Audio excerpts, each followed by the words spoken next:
오늘 말씀부터는 부활에 대한 그러한 말씀을 고린도전서의 말씀에서 우리가 보게 됩니다. 이 고린도전서 15장 말씀을 통하여서 사도가 이 부활에 대한 말씀을 나누게 되었는데, 이미 고린도전서 말씀을 보게 되면 이 부활과 재림에 대한 그러한 것들을 여러 가지 문제 가운데에서 사도가 언급을 하였었습니다. 그러나 이 고린도전서 15장을 통하여서 특별하게 고린도 교회 성도들이 잘못 이해하고 있는 그러한 부활과 재림에 대한 부분을 우리에게 분명하게 말씀하고 있습니다. 사도가 이 고린도전서 15장을 분명하게 쓴 이유는 있습니다. 우리 그 12절, 오늘 말씀 아니지만 12절 말씀을 보게 되면 이 고린도 교회 성도들 가운데 이렇게 생각하는 사람들이 있었죠. 그리스도께서 죽은 자 가운데서 다시 살아나셨다 전파되었음에도 불구하고 그들 가운데에서는 죽은 자 가운데에서 부활이 없다라고 주장하는 사람들이 있었기 때문입니다. 그래서 사도는 부활에 대하여서, 재림에 대하여서 고린도전서 15장 말씀을 통해서 우리에게 은혜로 이렇게 전하여주고 있습니다. 참 고린도전서 15장이 부활에 대한 그런 말씀으로서 참 은혜로운 말씀이죠. 이 고린도 교회 성도들이 참 문제는 많았었지만, 그러나 그들이 그러한 문제를 통해서 우리에게 고린도전서 13장 사랑장과 같이 또 15장의 부활장과 같은 이러한 아름다운 또 말씀을 우리에게 또 들을 수 있도록 해줬다라는 것은 한편으로는 또 그것도 은혜다라는 그러한 생각을 말씀을 준비하면서 생각해 보기도 하였습니다. 오늘 말씀을 1절 말씀을 보게 되면요, 사도가 그 고린도 교회 성도들에게 이렇게 말씀하고 있습니다. 내가 너희에게 전한 복음을 너희에게 알게 하노니. 지금 사도는 고린도 교회 성도들에게 다시 한번 자신이 전하였던 그 복음의 핵심에 대하여서 그들이 무엇인가를 알기 원합니다. 내가 너희에게 전한 복음을 너희에게 알게 하노니.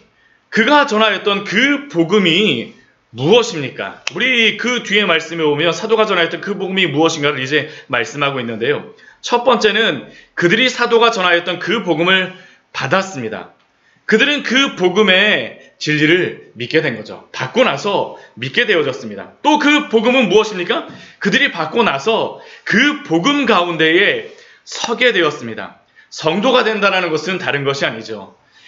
바로 이 진리의 복음 가운데에서 서는 것이며, 또한 교회도 항상 이 복음 가운데에서 세워질 수밖에 없습니다. 너희가 받은 것, 그리고 너희가 그 받은 복음 위에서 서 있다라고 지금 사도는 분명하게 고린도 성도들에게 말씀하고 있습니다. 또 세 번째, 고린도 교회 성도들에게 그 전하였던 복음을 통하여서 그들이 얻은 것이 무엇입니까?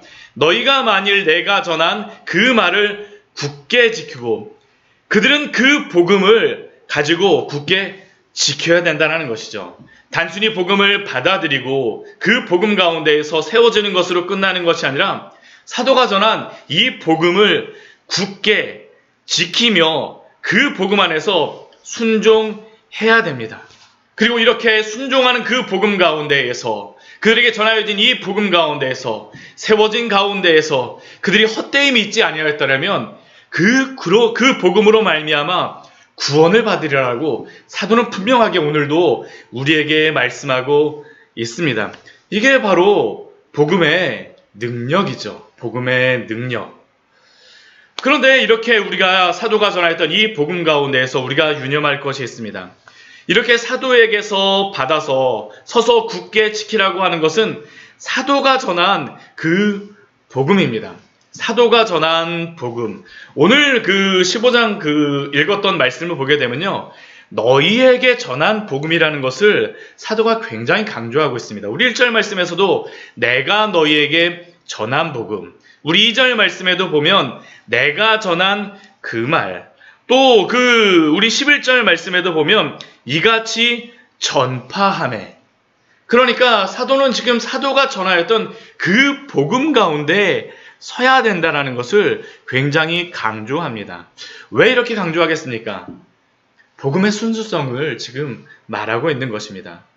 오늘날은 이러한 복음의 순수성에 대하여서 별로 신경을 쓰지 않는 시대입니다. 예수님을 믿기만 하면 된다라고 많은 사람들이 생각을 하죠. 믿기만 하면 된다. 그런데 우리가 믿는 예수 그리스도가 누구인지, 우리에게 전하여진 그 복음의 진리가 무엇인지를 분명히 알지 못한다면 어떻게 바르게 신앙생활을 할 수 있겠습니까? 고린도 교회 성도들의 문제가 항상 이것이었죠. 그들은 신령한 자라고 항상 생각을 하고 자신들이 신령한 지식이 있다라고 생각을 하고 신령한 은사를 받았다라고 생각하지만 그들은 바글은 그러한 복음의 진리 가운데에 서 있지 못하였습니다. 그래서 사도가 계속 강조하는 것이 내가 너희에게 전한 복음, 그 말을 굳게 지키고 전한 그 복음을 믿을 때에 구원을 받으리라고 오늘 우리에게 말씀합니다. 오늘 사도가 지금 부활에 대하여서 말씀하는 것도 분명합니다. 지금 이들이 사도가 전하였던 그 복음에서 지금 전하였던 그 부활의 진리에서 벗어나 있는 것입니다. 그래서 다시 한번 그 복음의 진리로 돌아오라고 말씀하는 것이죠. 돌아오라.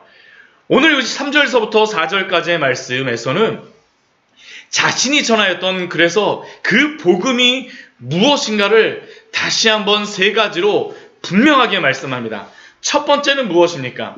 이는 성경대로 그리스도께서 우리 죄를 위하여 죽으시고, 복음의 가장 중요한 핵심은 예수 그리스도가 우리 죄를 위하여 죽으셨다라고 하는 그 사실이 아닙니까?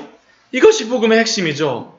왜 죄 없으신 예수님께서 십자가에서 못 박혀 죽으셔야만 했습니까? 어떻게 죄인인 우리가 그 죄를 용서받을 수 있겠습니까? 왜 신약의 성도들이 더 이상 그 구약의 성도들과 같이 그 짐승을 가져와서 짐승 제사를 드리는 것이 아니라 왜 우리가 그냥 와서 예배를 드릴 수가 있겠습니까? 이 모든 이유는 바로 예수 그리스도가 우리의 죄를 대신하여서 이 땅에서 순종하시고 우리의 모든 죄를 짊어지시고 십자가에서 죽으셨기 때문인 줄 믿습니다. 죄 없으신 예수님이 죄인인 우리의 죄를 대신하여 그 값을 치르시기 위해서 우리의 죄 대신 죽으시기 위해서 이 땅에 오시고 십자가에 달려 죽으신 것입니다. 그래서 우리의 죄가 해결되었습니다. 예수님이 우리를 대신하여서 죽으신 것입니다. 그분이 우리의 모든 죄를 속죄하셨습니다. 이것이 바로 복음의 핵심적인 첫 번째 진리이죠. 이는 성경대로 구약의 성경에서 말씀하신 그대로 그리스도께서 우리 죄를 위하여 죽으셨습니다. 또 복음의 두 번째 핵심이 무엇입니까? 장사 지낸 바 되셨다가라고 우리에게 말씀하죠. 그분의 십자가의 그 죽으심의 실제적인 사실성, 역사성 우리에게 말씀하고 있는 것입니다. 요한일서와 요한이서의 말씀에 보게 되면 거짓 선지자가 누구인가를 우리에게 분명히 말씀하죠. 거짓말하는 자가 누구이냐? 예수께서 그리스도이심을 부인하는 자가 아니냐? 아버지와 아들을 부인하는 그가 적그리스도니 미혹하는 자가 세상에 많이 나왔나니 이는 예수께서 육체로 오심을 부인하는 자라. 이런 자가 미혹하는 자요 적그리스도니. 예수님의 육체로 오심을 부인하는 자. 초대교회 시대 예수님의 신성만을 주장하며 인성을 부인하였던 그러한 사람들은 예수님이 실제로 십자가에서 죽으셨다는 것을 부인하였습니다. 왜냐하면 어떻게 하나님의 아들이신 독생자이신 예수 그리스도가 십자가에 죽으실 수 있냐라는 것이죠. 신성을 강조한 것입니다. 그래서 예수님이 십자가에 죽으신 것이 아니라 그것은 실제와 같은 그런 환상이라고 주장하였습니다. 가연설이라고 보통 말하지 않습니까? 일견 이들의 주장은 신령한 그러한 지식처럼 들리기도 합니다. 그러나 예수님이 죽으시지 않았다라면, 그것이 역사적인 사실이 아니라면 우리의 죄사함은 없습니다. 죄의 싹은 사망이요. 왜냐하면 우리의 죄가 사하여진다라는 그 핵심은 예수 그리스도의 역사적인 죽으심, 십자가에서 죽으심을 반드시 의미하기 때문입니다. 그래서 사도는 복음의 두 번째 핵심으로서 장사 지낸 바 되셨다라는 것을 우리에게 말씀합니다. 또 복음의 핵심적인 그 세 번째 진리가 무엇입니까? 성경대로 사흘 만에 다시 살아나사라고 말씀하죠. 예수님의 부활에 대하여서 말씀합니다. 예수님의 죽으심으로만 끝나지 않죠. 복음의 완성은 예수님의 부활로서 완성되지 않습니까? 예수님의 부활을 통하여 예수님의 그 구원의 사역이 완성되고 예수님의 의로움이 입증되어진 것입니다. 우리의 죄가 예수 그리스도 안에서 완전히 해결되었다라는 것이 바로 예수님의 부활을 통하여서 증명이 되었습니다. 그래서 예수님의 부활은 중요하죠. 그 부활에 또한 사실성, 역사성에 대하여서 5절서부터 8절까지의 말씀에서 분명히 우리에게 오늘 사도가 말씀하고 있습니다. 증인이 있다라는 것이죠. 첫 번째 증인이 누구입니까? 게바입니다. 게바. 베드로가 바로 그 예수님의 부활을 보았습니다. 또 그 다음에 누가 보았습니까? 12제자들이 보았습니다. 12제자들이 다 보았다라는 것이죠. 또 그 다음에 누가 보았습니까? 500여 형제에게 일시에 보이셨나니. 벌써 이렇게만 해도 이 몇 명의 사람들이 보았습니까? 12명, 한 510명, 511명의 사람들이 보았습니다. 511명의 사람들이 지금 보았는데 그 사람들은 어떻습니까? 그 중에 어떠한 사람들은 살아있고 어떠한 사람들은 잠들었지만 지금도 그 증인이 있다라는 것입니다. 부인할 수가 없습니다. 이것은 사실이라는 것이죠. 이 부활의 역사성에 대하여서 사도는 오늘도 우리에게 말씀합니다. 이 시대에 부활이 없다라고 하는 그러한 사람들도 있죠. 그러한 신학을 주장하는 사람들도 있습니다. 그러나 오늘 고린도전서 15장 사도를 통해서 우리에게 분명히 말씀하는 것은 무엇입니까? 그 시대에 만약 예수 그리스도가 부활하지 않았다면 고린도전서는 지금 우리에게까지 전해질 수가 없죠.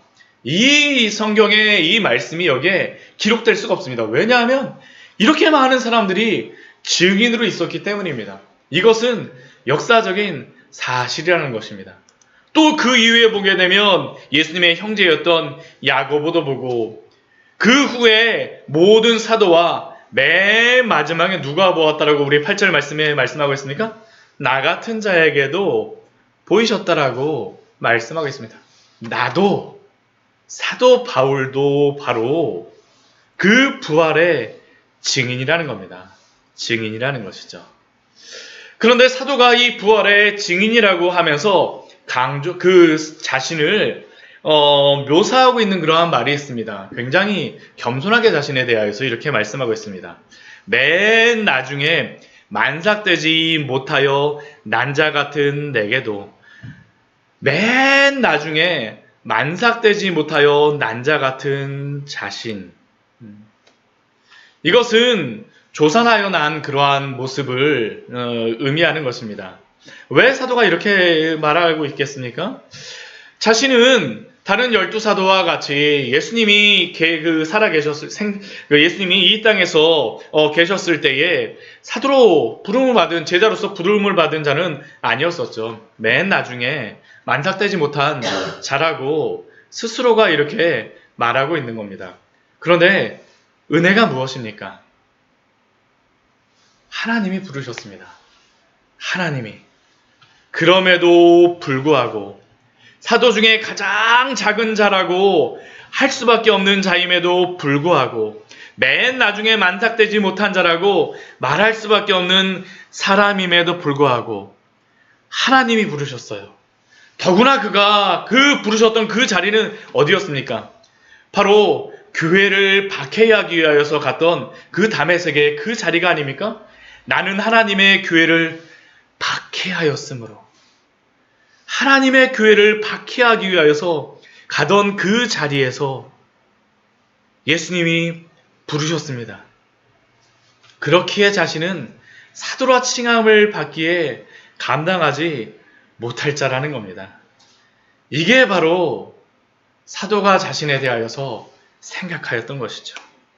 자신은 결코 예수님을 믿을 수도 없는 자이고 구원받을 수도 없는 자이고 심지어 사도로 택함받을 자격도 없는 자임에도 불구하고 예수님이 그에게 나타나서 보이시고 교회를 박해하였던 자신을 부르심으로 말미암아 세우심으로 말미암아 교회를 세우게 하시고 사도의 직분을 감당하게 하셨습니다. 그리고 이것이 사도뿐만 아니라 예수님을 만나고 우리의 죄된 모습을 보게 되었을 때 가지게 되는 바로 성도의 인식이 아닙니까? 나는 하나님 앞에서, 우리 주 예수 그리스도 앞에서 추악한 죄인일 수밖에 없는데, 그럼에도 불구하고 예수님, 당신이 저를 찾아오셨네요. 그래서 사도는 이러한 모든 것을 하나님의 은혜라고 고백하고 있습니다. 오늘 10절 말씀이 바로 그 말씀이죠. 얼마나 은혜로운 말씀입니까? 우리 10절 말씀 같이 한번 읽어볼까요? 그러나 내가 나된 것은 하나님의 은혜로 된 것이니 내게 주신 그의 은혜가 헛되지 아니하여 내가 모든 사도보다 더 많이 수고하였으나 내가 한 것이 아니요 오직 나와 함께 하신 하나님의 은혜로라. 내가 나된 것은 하나님의 은혜로 된 것이니 이 모든 것이 하나님의 은혜라는 것이죠. 하나님의 은혜입니다. 우리가 이 자리에 온 것도 하나님의 은혜가 아닙니까? 자신의 죄악됨의 크기를 알기 때문에 그 용서와 그 사랑과 은혜가 얼마나 큰지를 아는 것입니다. 은혜가 얼마나 큰지를 아는 사람이 이 죄의 용서가 얼마나 큰지를 더 알게 되어진 것이죠. 흡사 탕자의 비유에서 두 번째 아들이 고백하였던 그 고백이 무엇입니까? 내가 하늘과 아버지께 죄를 지었사오니 지금부터는 아버지의 아들이라 일컬음을 감당하지 못하겠나이다. 나는 그럴 만한 자격이 없다라는 것이죠. 이것이 바로 사도에게 있었던 것입니다. 그래서 이 큰 은혜를 알았던 그 사도의 삶이 무엇입니까? 내게 주신 그의 은혜가 헛되지 아니하려고 열심히 수고하셨죠. 열심히 수고하였습니다. 오늘 우리가 이 새벽에 나온 것과 같이 하나님의 말씀을 사모하여서 기도하는 것과 같이 정말로 열심히 수고하여서 새벽부터 그 늦은 밤까지, 아니 목숨을 다 걸고 사도는 수고하였습니다. 어떤 사도보다도 더 많이 수고하였다라고 사도가 말합니다. 그러나 사도의 그 많은 수고에도 불구하고 그의 고백은 무엇입니까? 내가 한 것이 아니라는 것이죠. 내가 한 것이 아닙니다. 오직 나와 함께 하신 하나님의 은혜로라. 하나님의 은혜로 오늘도 사도는 서 있다라고 말씀하고 있습니다.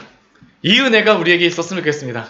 우리가 무엇을 한 것을 자랑한 것이 아니라 하나님 내가 이렇게 많이 하였으니 하나님 나에게 복 주시옵소서가 아니라 하나님 나를 이렇게 지금까지 수고하고 애쓰게 하신 하나님의 은혜가 얼마나 큰지요. 이게 바로 포도원 비유에서 수고하였던 그 사람의 그 은혜를 아는 사람이 아닙니까? 아침서부터 저녁까지 수고해서 똑같은 것을 받았으니까 저 억울해요가 아니라 지금 이 늦게까지 수고하게 하셨네요. 이것이 얼마나 큰 은혜인지를 아는 성도의 바로 사도 바울의 고백인 것입니다. 아침서부터 저녁까지 수고할 수 있는 그 은혜를 주신 하나님의 은혜, 이 은혜를 가지고 오늘도 살아가시는 우리 귀한 성도님들 되시기를 축원합니다. 오늘도 은혜로 살아갑니다. 같이 기도하도록 하겠습니다. 하나님,